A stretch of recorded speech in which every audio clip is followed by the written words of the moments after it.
తెలంగాణలో స్వేచ్ఛ డిజిటల్ పత్రిక సంచలన కథనాలను ఇస్తూ ఉంది.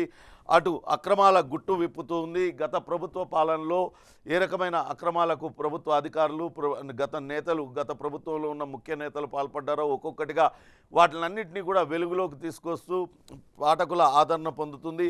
ఇక ఈరోజు ముఖ్యమైన వార్తలుగా అక్రమాల కింగ్ పిన్ అంటూ అటు ట్యాపింగ్ వ్యవహారంలో అరెస్ట్ అయిన రాధాకిషన్ రావుకు సంబంధించిన వార్తను ముఖ్యమైన వార్తగా స్వేచ్ఛ డిజిటల్ డైలీ ప్రచురించింది. ఇప్పటికే రాధాకిషన్ రావు పైన ట్యాపింగ్ కేసు కాకుండా మరో కేసు నమోదైంది. తాజాగా నిన్న మరో వ్యక్తి ఆయన వచ్చారు. ఆయన తనను బలవంతంగా బెదిరించి తన సంస్థను వేరే వాళ్ళ పేరు మీద బదిలీ చేయించారు. తన సంస్థకు సంబంధించిన షేర్లన్నీ కూడా ఆయన వేరే వాళ్ళ పేరు మీద బదిలీ చేశారు. టాస్క్ ఫోర్స్ కార్యాలయాన్ని అడ్డాగా మార్చుకొని అనేక రకాల అక్రమాలకు పాల్పడ్డారు, విపరీతమైన వసూళ్లు చేశారంటూ సంచలన కథనాన్ని అటు స్వేచ్ఛ డిజిటల్ డైలీ ప్రచురించింది. టాస్క్ ఫోర్స్ ఆఫీస్ అడ్డాగా బెదిరింపులు, రాధాకిషన్ రావు పైన వరుసగా ఫిర్యాదులు, బయటకు వస్తున్న గత పాపాలు, కొత్తగా మరో కేసు నమోదు. ఇప్పటికే కుకట్పల్లి పిఎస్లో కేసు నమోదు. సీఎం రేవంత్ రెడ్డికి మరో బాధితుడు ఫిర్యాదు. ట్యాపింగ్ కేసులో 12 వరకు ఆయనకు రిమాండ్ పొడిగించారనే వార్తను ఇచ్చారు. ట్యాపింగ్ కేసులో అరెస్ట్ అయిన రాధాకిషన్ రావు కేవలం ట్యాపింగ్కు పాల్పడటమే కాకుండా సిటీలో అటు వ్యాపారస్తులను, ప్రముఖ పారిశ్రామికవేత్తలను అందరినీ కూడా టార్గెట్ చేశారు. వాళ్ళందరినీ బెదిరించి వాళ్ళ నుంచి డబ్బులు భారీగా వసూలు చేశారు. పోలీస్ వాహనాలలో అధికార పార్టీ చెప్పినట్లుగా వాళ్ళందరికీ కూడా డబ్బు కట్టలు తరలించారు. ఇంకా అసలు ఎండ్ బెనిఫిషియర్ ఎవరనేది కూడా ఈయనను విచారిస్తే ఇంకా మరిన్ని పేర్లు బయటకు వస్తాయి. అక్రమాలన్నిటికీ కూడా కింగ్ పిన్ రాధాకిషన్ రావు అనే వార్తను ముఖ్యమైన వార్తగా స్వేచ్ఛ డిజిటల్ డైలీ ప్రచురించింది. మరో ముఖ్యమైన వార్త నిన్న చూసినట్లయితే సీఎం రేవంత్ రెడ్డికి సంబంధించి ఆయన ఈ ఎన్నికల్లో, పార్లమెంట్ ఎన్నికల్లో ఎలాగైనా సరే 14 సీట్లలో విజయం సాధించి తీరాల్సిందేనంటూ కాంగ్రెస్ పార్టీ నేతలకు దిశానిర్దేశం చేస్తూ ఉన్నారు. నిన్న భువనగిరి పార్లమెంటు నియోజకవర్గ సమీక్షా సమావేశాన్ని నిర్వహిస్తూ ఉన్నారు. ఆయన స్వయంగా కోమటిరెడ్డి రాజగోపాల్ రెడ్డి నివాసానికి వెళ్ళారు. కోమటిరెడ్డి రాజగోపాల్ రెడ్డి గతంలో భువనగిరి ఎంపీగా పనిచేశారు. ప్రస్తుతం మునుగోడు ఎమ్మెల్యేగా ఆయన గెలుపొందారు. అటు భువనగిరి నియోజకవర్గ పార్లమెంట్ నియోజకవర్గ అభ్యర్థి చామల కిరణ్ కుమార్ రెడ్డితో పాటు ఇతర భువనగిరికి సంబంధించిన నేతలందరూ కూడా ఈ సమావేశంలో పాల్గొన్నారు. పార్టీ బలోపేతం చేయడం కోసం తాను 100 మెట్లైనా దిగుతానని ఇప్పటికే రేవంత్ రెడ్డి పలుమార్లు చెప్పారు. దానిలో భాగంగానే నిన్న అటు రాజగోపాల్ రెడ్డి నివాసానికి వెళ్ళారు. గతంలో అటు కోమటిరెడ్డి రాజగోపాల్ రెడ్డి, అటు రేవంత్ రెడ్డి పైన రకరకాలైన విమర్శలు చేశారు. ఆయన ఉన్న పార్టీలో తాను ఉండలేనంటూ బీజేపీలోకి తిరిగి వెళ్ళారు. తిరిగి మళ్ళీ కాంగ్రెస్ గూటికి చేరారు. అవన్నీ కూడా మనసులో పెట్టుకోకుండా రాజకీయ పరిణితి చూపిస్తూ కేవలం కాంగ్రెస్ పార్టీ విజయం కోసం అక్కడికి వెళ్ళారు. అటు రాజగోపాల్ రెడ్డితో కలిశారు. పార్టీ గెలుపు కోసం కృషి చేయాల్సిందిగా కోరారు. ఇతర నేతలందరినీ కూడా, భువనగిరి నేతలందరినీ కూడా ఆయన నిన్న సమీక్షా సమావేశంలో ఆయన ఖచ్చితంగా పార్లమెంటు స్థానాన్ని గెలిచి తీరాల్సిందేనంటూ దిశానిర్దేశం చేశారనే వార్తను ముఖ్యమైన వార్తగా ఇచ్చారు.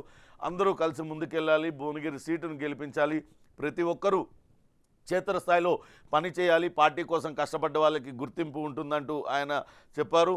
లోక్సభ ఎన్నికల్లో 14 స్థానాలు గెలవాల్సిందేనంటూ ఆయన ఇప్పటికే దిశానిర్దేశం చేసిన నేపథ్యంలో నిన్న అటు కోమటిరెడ్డి రాజగోపాల్ రెడ్డి నివాసానికి ముఖ్యమంత్రి వెళ్ళడం ప్రాధాన్యత సంతరించుకుంది.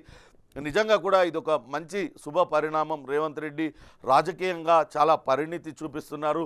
విమర్శించిన, వ్యక్తిగతంగా టార్గెట్ చేసి తనను వ్యతిరేకించిన అవేవి కూడా మనసులో పెట్టుకోకుండా తనంతట తానే ముఖ్యమంత్రి స్థాయి వ్యక్తి ఒక సాధారణ ఎమ్మెల్యే ఇంటికి వెళ్ళి ఆయనను భువనగిరి గెలుపు కోసం కృషి చేయాలంటూ కోరడం నిజంగా కూడా ఇది కాంగ్రెస్ ఒక మంచి శుభ పరిణామం అంటూ రేవంత్ రెడ్డి వ్యవహార శైలిపైన అటు సొంత పార్టీ నేతలందరూ కూడా వాళ్ళందరూ కూడా మెచ్చుకుంటున్న పరిస్థితి అయితే ఉంది.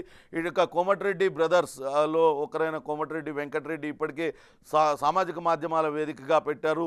అటు రేవంత్ రెడ్డితో తనకున్న అనుబంధాన్ని ఆయన బయట పెడుతూనే ఉన్నారు. ఇకపైన రేవంత్ రెడ్డి పైన ఎవరైనా ఒక విమర్శ చేసిన బీఆర్ఎస్ నేతలు ఆయన ముందుగా రియాక్ట్ అవుతూ ఒక మంచి సంకేతాన్ని అటు ప్రతిపక్ష పార్టీలకు ఇస్తున్న పరిస్థితి అయితే ఉంది.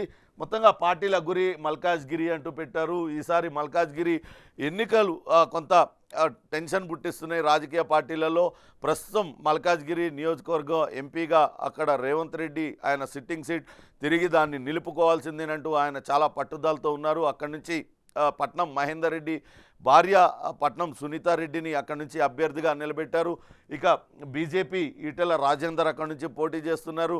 అక్కడ స్థానిక నేత బీఆర్ఎస్ నేత అక్కడ లోకల్ నినాదాన్ని నమ్ముకొని ఉప్పల్కి సంబంధించిన వ్యక్తిని అక్కడ మల్కాజ్గిరి అభ్యర్థిగా ప్రకటించింది. నిన్న బీఆర్ఎస్ కూడా అక్కడ మల్కాజ్గిరి నియోజకవర్గానికి సంబంధించిన సమీక్షా సమావేశాన్ని నిర్వహించుకుంది. అక్కడ సిట్టింగ్ సీటుపై పట్టుకు కాంగ్రెస్ వ్యూహాలు బోని కొట్టాలని బీజేపీ బీఆర్ఎస్ యత్నాలు, అభివృద్ధి నినాదంతో అటు కాంగ్రెస్ ప్రచారం చేస్తుంది. లోకల్ నినాదాన్ని నమ్ముకున్న బీఆర్ఎస్, మోడీ ఇమేజ్తో ముందుకెళ్తున్న బీజేపీ ప్రచారంపై సీఎం రేవంత్ స్పెషల్ ఫోకస్. ఇప్పటికే పూర్తయిన Modi road show, Congress BJP మధ్య మొత్తం పోటీ ఉంటుందనే వార్తను ఇచ్చారు. వాస్తవానికి అక్కడ ఈటెల రాజేందర్ అభ్యర్థిగా ఉన్నారు, బీజేపీ అభ్యర్థిగా ఉన్నారు. ఆయన ప్రచారం చేసుకుంటున్నారు. ఇప్పటికే మోడీ కూడా ఒకసారి రోడ్ షో నిర్వహించారు. ఇక పట్నం సునీతారెడ్డి ఆమె నియోజకవర్గంలోని వివిధ వర్గాల ప్రజలందరినీ కలుస్తూ ఆమె కూడా ప్రచారంలో దూసుకెళ్తున్నారు. త్వరలోనే రేవంత్ రెడ్డి కూడా మల్కాజ్గిరి నియోజకవర్గంలో పర్యటిస్తారు. ప్రధాన పోటీ అటు బీఆర్ఎస్ కాకుండా బీజేపీ కాంగ్రెస్ మధ్య ఉండే అవకాశం ఉంది. బీజేపీ నేత ఈటెల రాజేందర్ అట్లనే కాంగ్రెస్ అటు సునీత మహేందర్ రెడ్డి వీళ్ళిద్దరి మధ్య గట్టి పోటీ ఉంటుంది. బీఆర్ఎస్ అభ్యర్థి నామమాత్రమైన పోటీ ఇస్తాడంటూ అక్కడ రాజకీయ పరిశీలకులు చెప్తున్న పరిస్థితి అయితే ఉంది. ఇక గతమెంతో ఘనమంటూ మరో కథనాన్ని స్వేచ్ఛ డిజిటల్ డైలీ ఇచ్చింది. అధికారంలో ఉన్నన్నాళ్ళు ఆడిందే ఆట, లిక్కర్ కేసుతో అంతా తారుమారైపోయింది. ఏం చేసినా ఏం చేయాలనుకున్న నిరాశే. తీహార్ జైల్లోనే కవిత, కేజ్రీవాల్ గడుపుతున్నారనే వార్తనిచ్చారు. నిజంగా కూడా అధికారంలో ఉన్నప్పుడు ఎవరిని పట్టించుకోకుండా ఆడిందే ఆటగా వీళ్ళ కొనసాగింది.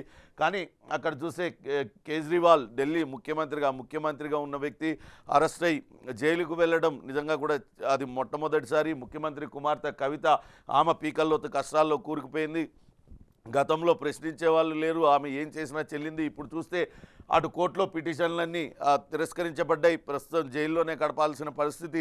మొన్న 4 పేజీల లేఖను జస్టిస్ను ఉద్దేశిస్తూ ఆమె రాసింది.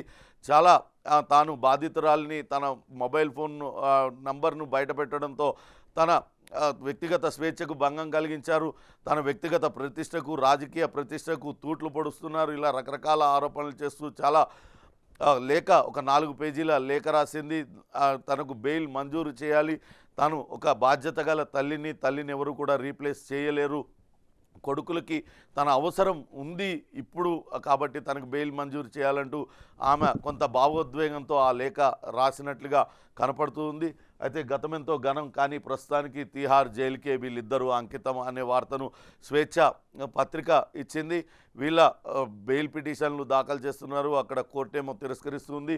వీళ్ళిద్దరూ కేజ్రీవాల్ అటు కవితకి సంబంధించి స్పష్టమైన ఆధారాలన్నీ కూడా ఈడీ సమర్పించింది. మీకు ఆ నేరంలో పాత్ర ఉందంటూ కోర్టు కూడా వ్యాఖ్యానించడంతో వీళ్ళు ప్రస్తుతానికి తీహార్ జైల్లోనే ఉండాల్సిన పరిస్థితి. ఇది స్వేచ్ఛ డిజిటల్ డైలీ ఇచ్చిన సంచలన కథనాలు. ఇక మొన్న కంటోన్మెంట్ అభ్యర్థి లాస్య నందిత ఆకస్మికంగా మృతి చెందారు రోడ్డు ప్రమాదంలో. అక్కడ నియోజకవర్గంలో ఇప్పుడు ఉప ఎన్నిక జరిగే అవకాశం ఉంది. ఇప్పటికే కాంగ్రెస్ పార్టీ అభ్యర్థిని ప్రకటించింది. ఇక బీఆర్ఎస్ అటు సాయన్న కుటుంబానికే సంబంధించిన మరొకరికి టికెట్ కేటాయించింది. లాస్య నందిత సోదరి నివేదితకే ఆ టికెట్ ఇచ్చినట్లుగా స్వేచ్ఛ డిజిటల్ డైలీ పత్రిక వార్తా కథనాలను ప్రచురించింది.